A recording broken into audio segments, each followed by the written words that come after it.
আল্লাহ আপনাকে পিছিয়ে নিবেন না।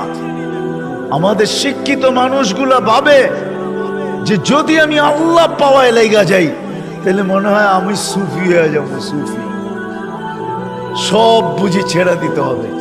না না, কিচ্ছু ছাড়তে হবে না, আরো টপে উঠবেন, টপে। এখন আর কতটুকু টপে, তখন আরো টপে উঠবেন। আল্লাহ দেখাইছেন দুনিয়ার ভিতরে সবচেয়ে টপ হইল 10 টপ, এর উপরে কেউ টপে নেই।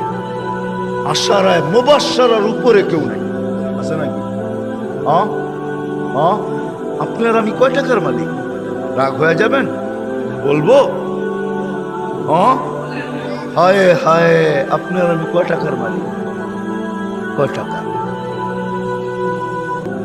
আব্দুর রহমান ইবনে আউফ রাদিয়াল্লাহু তাআলা আনহু যখন মারা যায়, নগদ ক্যাশ টাকা ছিল 47 লক্ষ কোটি টাকা।